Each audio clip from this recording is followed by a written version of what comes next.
कल प्रश्न हुआ, एक अधिकारी थे, वो कह रहे थे हम एक संत के पास गए, वो हमको कह रहे थे कि रोटी रोटी कहने से तुम्हारा पेट भर जाएगा, तो तुम राम राम कहोगे तुम्हारा कल्याण हो जाएगा। एक बार सामने बैठ करके बात करो, जो भगवान के नाम में डूबे हुए तुम्हें पता चल जाएगा कि नाम में कितनी सामर्थ्य है। नाम सच्चिदानंद की होड़ रोटी से निकाल रहा है, मलमूत्र के भांड शरीर का पोषण करने वाली रोटी से, उस सच्चिदानंद का नाम, जिसका नाम सुमिर पवन सुत पावन नामू, अपने बस करी राखे रामू, जिसके नाम के बल से तुम्हें हम क्या क्या बताएं। जो आज जो कुछ भी शून्य के आगे अंक लगा वो नाम ही है, नहीं सब शून्य है। नाम धाम रूप लीला इनकी अवहेलना करके पता नहीं कौन से सिद्धांत से भगवत प्राप्ति कराना चाहते हैं, कौन से सिद्धांत का ज्ञान नहीं है। अष्टांग योग, सांख्य योग, कर्म योग, भक्ति योग, यही तो योग है। बचपन से इन्हीं योगों में तो धूल धूसरित हुए, तब हम बोल रहे हैं राधा राधा राधा राधा। रोटी रोटी कहने से तुम्हारा पेट नहीं भर जाएगा, लेकिन राम राम कहने से जन्म जन्म की भूख ना मिट जाए तो मुझे बता दो, जन्म जन्म की भूख मिट जाएगी। कैसे बात, तुलसी जाके मुख से धोके निकसत राम, ताके पक्की पक्तली मोरे तनु की चाम। अभी भगवान की कृपा है कि कहीं कहीं भगवत प्रेमी महात्मा भगवत मार्ग की पुष्टता प्रदान करने वाले शास्त्र सम्मत वचन बोलते हैं। शास्त्र के वाक्य बोलने पर मौन और निराश उदास हताश व्यक्ति के हृदय में भगवत प्राप्ति की लालसा पैदा हो जाए, ताली बजाने की हिम्मत ना हो। यार पूरी जिंदगी बर्बाद हो गई। आज महात्मा के वचन सुनकर हमारे हृदय में विवेक जागृत हुआ, आज से भजन में लगूंगा। अब लो नसानी अब ना सही हो। कोई भी सिद्ध महापुरुष का नाम बताओ जो भगवान के भजन के बिना सिद्ध हुआ हो। गुरुवाणी जी ललकार ललकार करके जो 10 गुरु हुए, सब नाम पे हमारे सनातन धर्म के जितने भी सिद्ध महापुरुष हुए सब नाम से, कबीरदास जी, धन्ना जाट जी, रामानंद स्वामी, जितने भी महापुरुष सब भगवान के नाम से। पता नहीं अब कौन से महापुरुष पैदा हो रहे हैं जो नाम की अवहेलना, धाम की अवहेलना, मूर्ति पूजा की अवहेलना। आज तक कोई भी साधक या सिद्ध हुआ हो जिसने गुरु की आराधना ना की और सिद्ध हो गया हो, मैं बताना कुछ नहीं हाथ लगा। तो गुरु मूर्तिमान थे या अव्यक्त? मूर्तिमान। गुरु के वचन साकार थे या निराकार? साकार। गुरु के चरण साकार थे कि निराकार? और जब माथा रगड़ते तो स्थिति निराकार में हो जाती है। समझो, वेद वांग्मय भगवान का साकार रूप है। पता नहीं कौन सा आजकल ज्ञान हो रहा है बेमतलब कि न शास्त्र में लिखा है और न कहीं किसी संत से सम्मत है। जिस सभा में भगवान की निंदा हो, भगवान के नाम की निंदा, उठकर खड़ा होकर विरोध करके चल देना चाहिए। ये जब मर के जाएंगे तो एक बार राम उनके लिए भारी पड़ेगा यमराज को निर्णय करने के लिए। परिणाम में होता है एक मन गेहूं आज फेंक दो, कल 50 बोरी निकाल लो तो तुम्हें बहादुर समझे। समय लगता है। अगर निरंतर जपोगे तो इसी जन्म में तुम्हें अनुभव हो जाए। हम कह रहे दूसरे की बात मानने की जरूरत, आप खुद देखो। जब नाम तुम्हारे जीवन में नहीं था तो तुम क्या थे, आज नाम है तुम्हारे जीवन में तो क्या हो, खुद देख लो। दूसरे की कहने की क्या जरूरत है। भक्ति ये छाती प्रमाण है इसका। शास्त्र प्रमाण, संत प्रमाण है तो दूर की बात रही, जाने मोरी छाती प्रमाण है। तो इसलिए बहुत कान संभाल करके ऐसे पाखंडियों के वचन न सुने जाए जो भगवान की अवहेलना करते हैं। परम ज्ञानियों में शिरोमणि महान महान पुरुष सब भगवान के नाम रूप लीला धाम में लगे। हरिशरणम एक क्षण भी नहीं भूलते सनकादि। बड़ी विचित्र दशा है। कलयुग में ब्रह्म ज्ञान बिन नारी नर करें न दूसरी बात, और कौड़ी लागी लोभवत करें विप्र गुरु घात। बिल्कुल गोस्वामी जी सत्य लिख गए। जिसकी जिह्वा पे नाम है, वृंदावन की भूमि से बैठ के कह रहा हूं, भगवान की भी ताकत नहीं कि उसका मंगल कर सके। जैसे सूर्य की ताकत नहीं कि अंधकार दिखा सके, क्योंकि जहां सूर्य वहां अंधकार नहीं। ऐसे जहां भगवान का नाम है तो भगवान भी अमंगल नहीं कर सकते। इतने शास्त्रों में उदाहरण बड़े पड़े, और सबसे बड़ा उदाहरण हम और हमारी छाती है। हम किसी के सपोर्ट से नहीं चल रहे। किसी के हम सिखाए या पढ़ाए नहीं चल रहे, नाम भगवान के सपोर्ट से चल रहे हैं, नाम की गर्जना से जी रहे हैं, नाम की गर्जना से दहाड़ रहे हैं। नाम ही हमारा जीवन है। सामने आके बात करे जिसको लगता हो नाम में कितनी ताकत है। नाम ही हमारा जीवन है, नाम ही हमारा सर्वस्व है।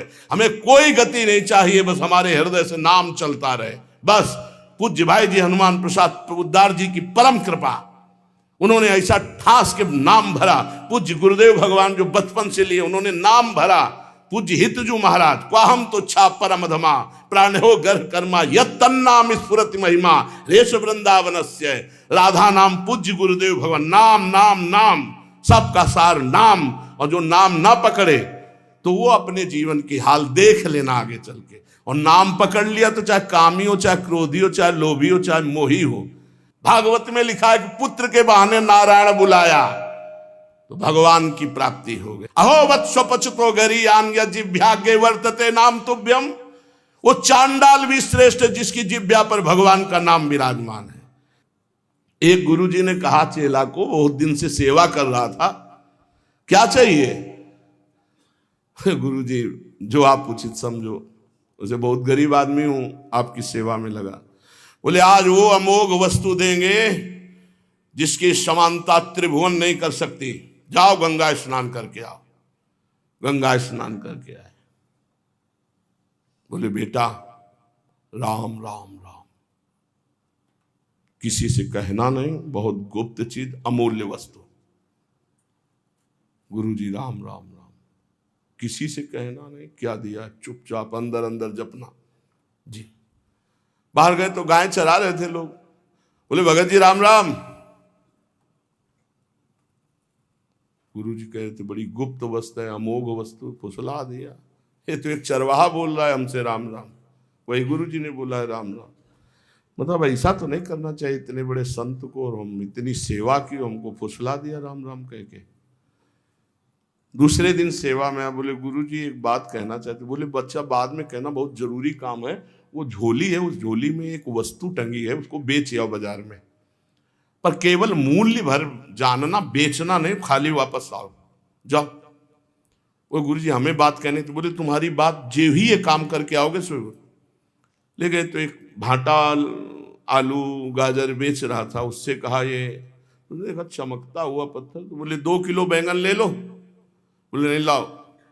पेन से लिखा कि सब्जी बेचने वाले ने 2 किलो बैंगन इसकी मूल्य लगाया। अब एक बनिया के पास गया, बोले ये लेंगे आप? उसने कहा चमकता हुआ कोई पत्थर है। कहा 1000 रुपया। बनिया ने 1000 रुपया वापस ला। स्वर्णकार के पास गया, उसने देखा कि है तो हीरा, पर ऐसे गंवार के पास असली हीरा कहाँ से हो सकता है। उसने कहा 1 लाख रुपए देंगे।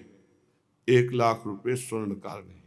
और वो जौहरी के पास गया, जौहरी ने देखा, उसने कहा कि 1 करोड़ रुपया। जौहरी सबसे बड़े जौहरी के पास गया, उसने कहा ईमानदारी के बात बताएं, हमारे यहाँ जितने हीरे सोना चांदी के आभूषण सब ले जाओ तो भी इस हीरे की कीमत नहीं है, इस लोक का है नहीं, ये अमूल्य हीरा है। अमूल्य हीरा सबसे बड़े जौहरी। गुरुजी बेचे आए? आपने कहा तो वापस ले आना, कीमत पता लगाया है। क्या? तो बोले बैंगन बेचने वाला कह रहा था 2 किलो बैंगन ले लो, पूरा सबका बता। बोले बेटा अगर हम ना कहते तो तुम 2 किलो में ये अमूल्य हीरा बेच आते।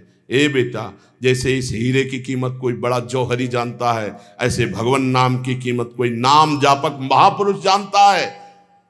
ये संसारी भोग वासनाओं में लिप्त ये थोड़ी नाम की महिमा को जानते हैं। नाम की अपार महिमा है।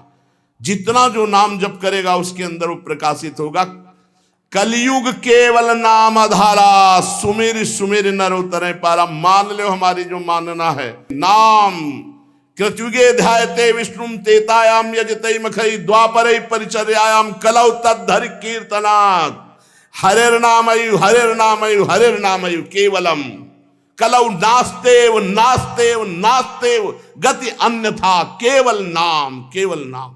आज प्रवचन को, भगवत चर्चा को, भगवत धर्म के मार्ग को, सनातन धर्म के मार्ग को समझने के लिए पहले जितेंद्रियता, पवित्रता, स्वयं आचरण शास्त्र के अनुसार, तब हम उसके बोलने का अधिकार रखते हैं। आज बोलने का ही केवल अधिकार रखते हैं, आचरण का नहीं।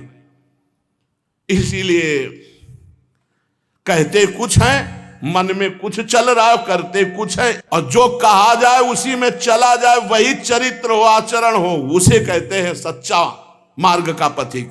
बिन विवेक वैराग्य भक्ति बिन सत्य नए को मानो, भगवत विमुख कपट चतुराई सो पाखंडे जानो।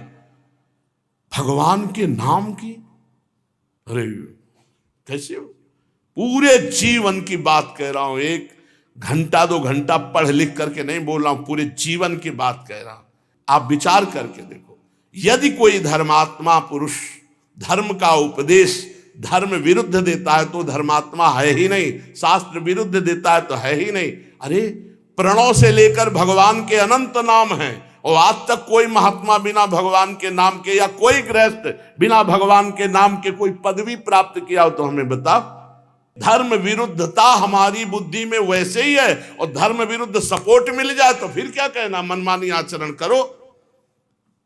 इसलिए बहुत सावधान रहिए, अपने कान को संभालिए, जबान को संभालिए, नेत्रों को संभालिए। इन 3 से ही साधना बनती है और बिगड़ती। नेत्र गलत देखेंगे, जबान गलत बोलेगी, कान गलत सुनेंगे तो आपका गलत चिंतन होगा, गलत क्रियाएं होंगी। और आप सत्य सुनोगे तो सत्य भगवान की प्राप्ति कराता है।